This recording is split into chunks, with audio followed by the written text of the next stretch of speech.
আমি আনন্দের সাথে যারা ছাদ বাগানের সাথে জড়িত তাদেরকে কিছু তথ্য দিয়ে শুরু করতে যাচ্ছি। আসসালামু আলাইকুম। ছাদ বাগানের সাথে যারা জড়িত, যারা বাসা বাড়িতে ছাদ বাগান করেন, তাদেরকে এই ছাদ বাগানের তথ্য দিয়ে জানাতে চাই। আমি এখন যে ছাদ বাগানে দাঁড়িয়ে আছি, নারায়ণগঞ্জ জেলার রূপগঞ্জ উপজেলার গোলাকান্দা ইউনিয়নের মাওনা দক্ষিণ পাড়া এলাকার সানজিদা ইয়াসমিনের ছাদ বাগান।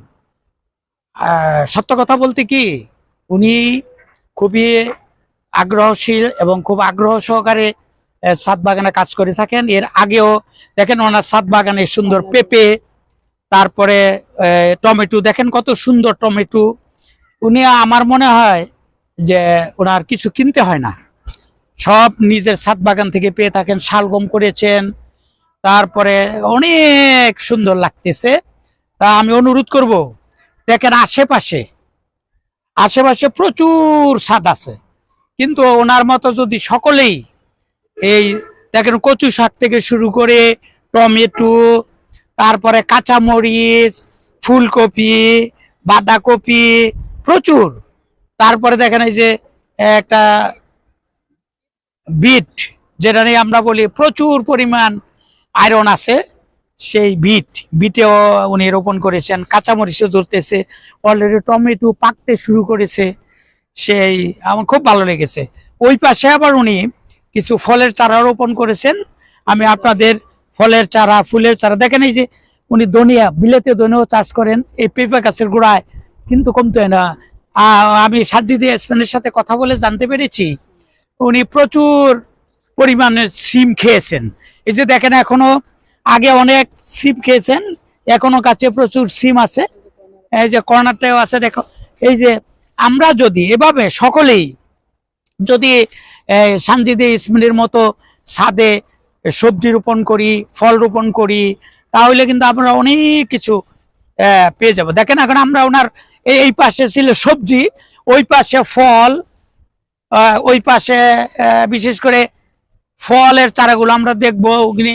উনি সিডলেস লেবু, এই যে আমরা এখন চলে আসছি ওনার ফলের, এই যে দেখেন সিডলেস লেবু, এখন প্রচুর লেবু ধরতে শুরু করেছে, এই যে সিডলেস, এবং উনি প্রচুর খেয়েছে বললেন, এই যে সিডলেস লেবু।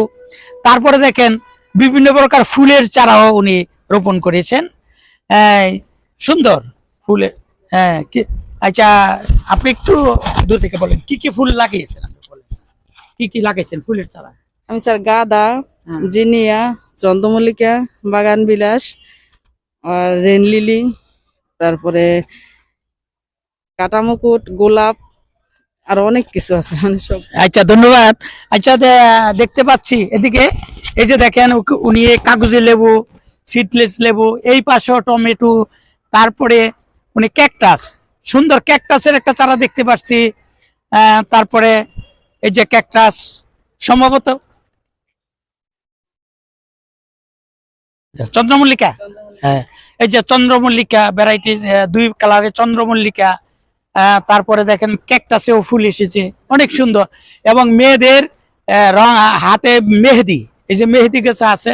আসলে আমি সানজিদা ইয়াসমিনকে অসংখ্য ধন্যবাদ জানাতে চাই। যে দেখেন উনি পলি ব্যাগে বেগুনের চারাও করেছেন, উনি নিজে হাতে কাজ করেন, মাটি মিশিয়ে। যে তারপরে উনি কিন্তু একটা কেজি স্কুলের একজন প্রিন্সিপালের দায়িত্ব পালন করে থাকেন। ফাঁকে ফাঁকে উনি ছাদে এসে এসব করে, দেখেন উনি পালং শাকও করেছেন। তাই আমি ছাদ বাগানের যত দর্শকবৃন্দ আছেন, আপনাদেরকে আবারও বলতে চাই, আমাদের সানজিদা ইয়াসমিনের মতো আপনারা সবাই এগিয়ে আসেন। মাওনা এলাকাতে প্রচুর ছাদ আছে, অনেক বিল্ডিং পতিত আছে। এই সব বিল্ডিং এ যদি আপনারা ওনার মতো ছাদ বাগান করেন, আমাকে আমন্ত্রণ জানান। আমি আপনাদের সবাই নিয়োজিত, যে কোনো সমস্যায় আপনাদেরকে পরামর্শ দিয়ে আপনাদেরকে সহযোগিতা করে আপনাদেরকে এগিয়ে নিয়ে যাব। সকলে ভালো থাকবেন, সকলকে ধন্যবাদ।